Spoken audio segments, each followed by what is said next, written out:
എല്ലാവർക്കും നമസ്കാരം. ഞാൻ സരിതാ മഹേശ്വരൻ.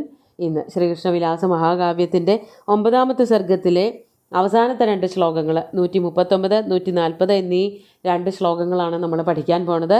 139ാമത്തെ ശ്ലോകത്തിൽ ഉപജാതി വൃത്തവും 140ാമത്തെ ശ്ലോകത്തിൽ മാലിനി വൃത്തവുമാണ് കവി ഉപയോഗിച്ചിരിക്കുന്നത്. സാധാരണഗതിയിൽ സർഗ അന്തങ്ങളിൽ വൃത്തമൊന്ന് മാറ്റി പ്രയോഗിക്കാറുണ്ട്. ഇവിടെയും അങ്ങനെ തന്നെയാണ് ചെയ്തിരിക്കുന്നത്. മാലിനി വൃത്തമാണ് ഉപയോഗിച്ചിരിക്കുന്നത്. നമുക്കാദ്യം 139ാമത്തെ ശ്ലോകം നോക്കാം.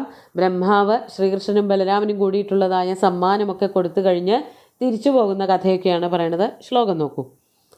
ഇത്യൂചിഷി ബ്രഹ്മണി ലൗകികജ്ഞ നിജം ഗതേധാമസുരൈരുപേതേ ഹരിർഗൃഹീതം ഹയഹസ്തിയൂഥം ദദൗ യദുഭ്യ കൃതവിക്രമേഭ്യ.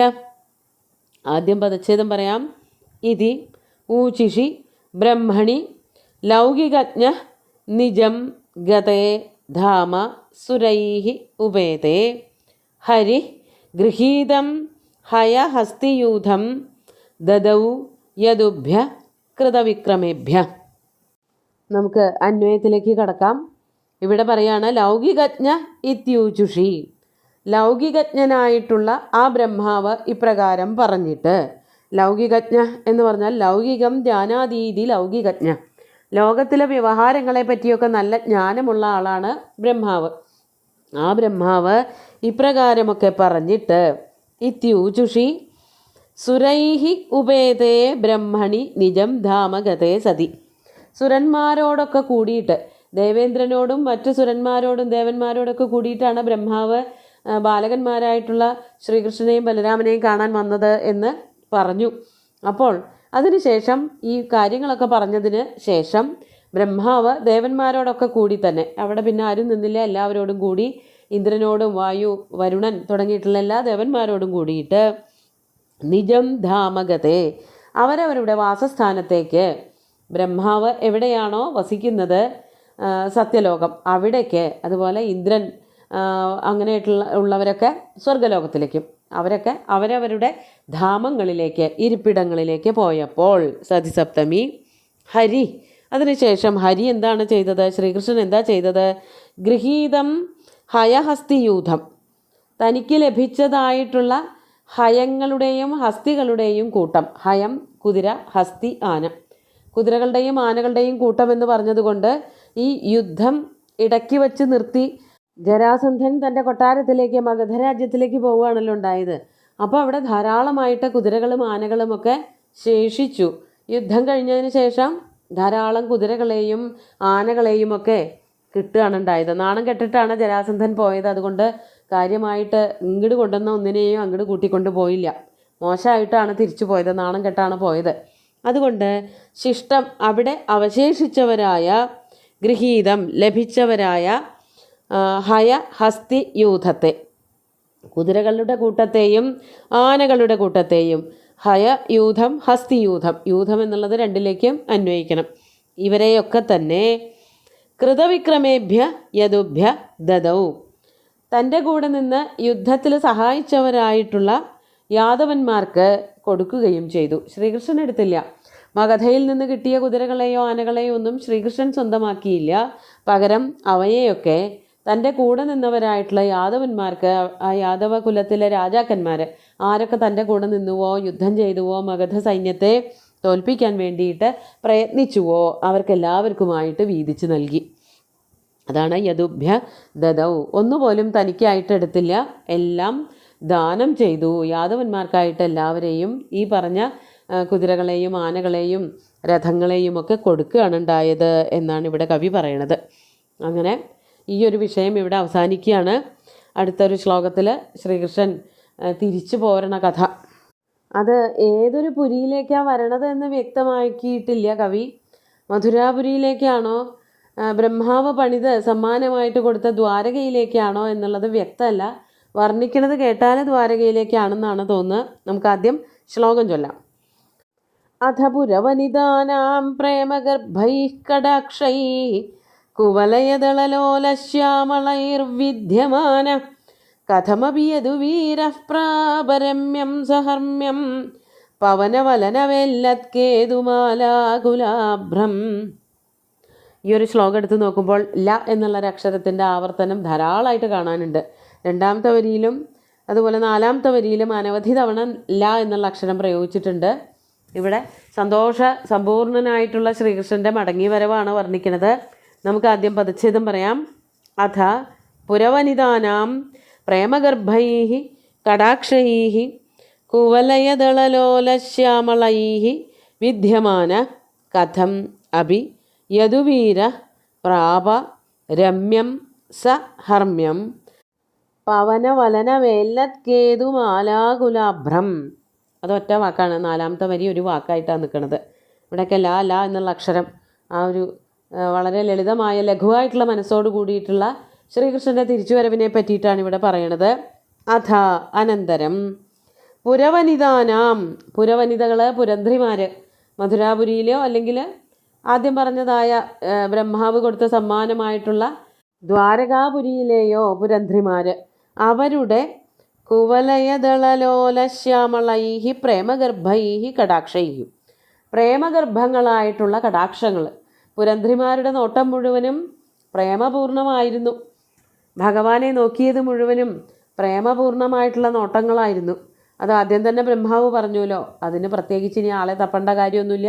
സ്ത്രീകളെ, സുന്ദരിമാരായിട്ടുള്ള സ്ത്രീകളെ ശ്രീകൃഷ്ണൻ്റെ അടുത്തേക്ക് തന്നെത്താൻ വന്നോളും, ആരും പറയുകയും പ്രേരിപ്പിക്കുകയൊന്നും വേണ്ടാന്ന്. അതുപോലെ ശ്രീകൃഷ്ണൻ വിജയശ്രീലാളിതനായിട്ട് തിരിച്ച് യാദവന്മാരുടെ അടുത്തേക്ക് വരുമ്പോൾ അവിടെ ഉണ്ടായിരുന്ന സുന്ദരികൾ മുഴുവനും ഭഗവാനെ കണ്ണിമ വെട്ടാതെ നോക്കി.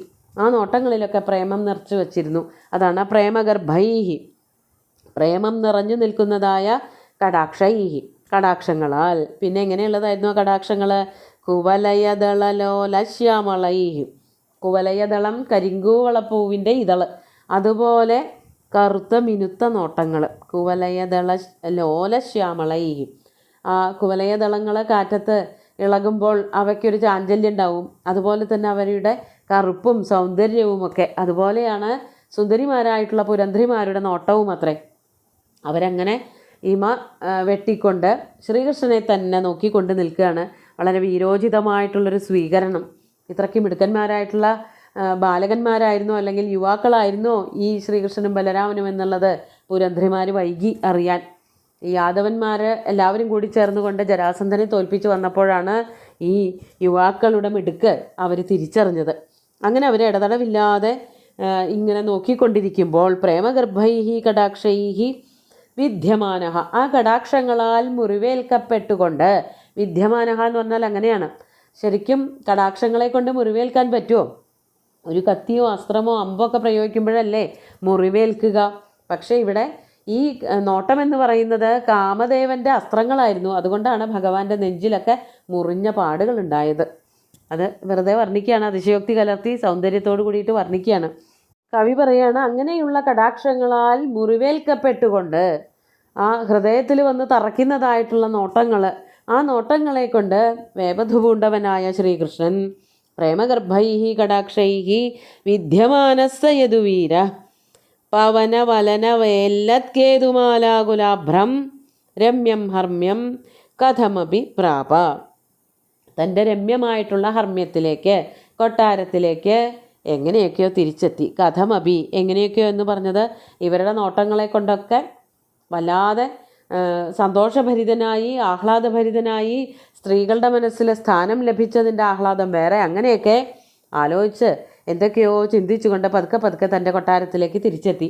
എല്ലാവരുടെയും ഹർഷാരവങ്ങളും അതുപോലെ തന്നെ ജയഭേരികളുമൊക്കെയായിട്ട് അതെല്ലാം കേട്ടുകൊണ്ട് അവരുടെ നാദങ്ങളെ കൊണ്ട്, അവരുടെ ഈ പെരുമ്പറ നാദങ്ങളെ കൊണ്ടൊക്കെ സ്വന്തം വിജയം ആഘോഷിച്ചുകൊണ്ടും തൻ്റെ പ്രജകളോട് കൂടിയിട്ട് ശ്രീകൃഷ്ണനും ബലരാമനും തൻ്റെ കൊട്ടാരത്തിലേക്ക്, തങ്ങളുടെ കൊട്ടാരത്തിലേക്ക് തിരിച്ചെത്തുകയാണ്. അതാണ് പവനവലനം, കാറ്റ് വീശുന്നത് കൊണ്ട്, വേല്ലത് ഇളകുന്നതായ, കേതുമാല, കേതുമാല കൊടിക്കൂറകൾ, അതുകൊണ്ട് ആകുലമായിട്ടുള്ള അഭ്രം. അതായത് തൻ്റെ കൊട്ടാരത്തിൻ്റെ വലിയ വലിയ കൊട്ടാരക്കെട്ടുകൾ, ഇങ്ങനെ ഗോപുരങ്ങൾ ഉയർന്നുയർന്ന് നിൽക്കുകയാണ്. അവിടെയൊക്കെ കൊടിക്കൂറകൾ, തങ്ങളുടെ രാജ്യത്തിൻ്റെ ഒരു കൊടിയടയാളം ഉണ്ടാവുമല്ലോ, അതൊക്കെ നാട്ടി വച്ചിട്ടുണ്ട്. അതിൻ്റെ അനക്കങ്ങളെ കൊണ്ട് അഭ്രങ്ങൾക്ക്, മേഘത്തിന് അല്ലെങ്കിൽ ആകാശത്തിന് കോട്ടം വരുത്തിക്കൊണ്ട് അവിടെയൊക്കെ ഇളക്കങ്ങൾ സൃഷ്ടിച്ചുകൊണ്ട് ഇരിക്കുന്നതായ തൻ്റെ കൊട്ടാരത്തിലേക്ക്, രാജ്യത്തിലേക്ക് ശ്രീകൃഷ്ണനും ബലരാമനും തിരിച്ചു പോന്നു എന്നർത്ഥം. അതാണ് പവന വലന വേല്ലത് കേതുമാലാകുലാഭ്രം.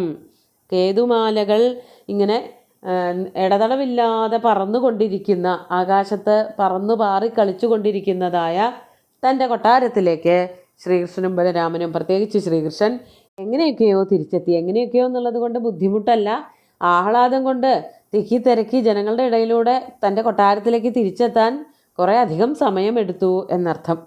അങ്ങനെ സുന്ദരമായിട്ടുള്ള ഈ 2 ശ്ലോകങ്ങളോട് കൂടിയിട്ട് ഈ ഒരു സർഗം അവസാനിക്കുകയാണ്. നമുക്ക് ശ്ലോകങ്ങൾ ചൊല്ലി നോക്കാം. ഇത്യൂചിഷി ബ്രഹ്മണി ലൗകികജ്ഞ നിജം ഗതേ ധാമസുരൈരുപേതേ ഹരിർഗൃഹീതം ഹയഹസ്തിയൂഥം ദദൗ യദുഭ്യഃ കൃതവിക്രമേഭ്യഃ അഥ പുരവനിതാനാം പ്രേമഗർഭൈഃ കടാക്ഷൈഃ കുവലയദളലോലശ്യാമളൈർവിദ്യമാന കഥമപി യദുവീരഃ പ്രാപരമ്യം സഹർമ്മ്യം പവനവലനവേല്ലത്കേതുമാലാകുലാഭ്രം. ഇവിടെ യദുവീര എന്നെടുത്ത് പറഞ്ഞിട്ടുണ്ട്. അതുകൊണ്ട് ശ്രീകൃഷ്ണൻ എന്ന് തന്നെയാണ് അർത്ഥം. ശ്രീകൃഷ്ണൻ ഒപ്പം ബലരാമൻ പിന്നെ ബാക്കി യാദവന്മാരെല്ലാവരും കൂടി യുദ്ധത്തിന് ശേഷം തിരിച്ചെത്തി എന്ന് പറയുകയാണ് ചെയ്യുന്നത്. അങ്ങനെ ഈ ഒരു സർഗത്തിൽ വളരെയധികം ശ്ലോകങ്ങൾ, യുദ്ധത്തെ വർണ്ണിക്കുന്ന കുറേ ഭാഗങ്ങളുണ്ടായിരുന്നു. 140 ശ്ലോകങ്ങളാണ് ഉള്ളത്.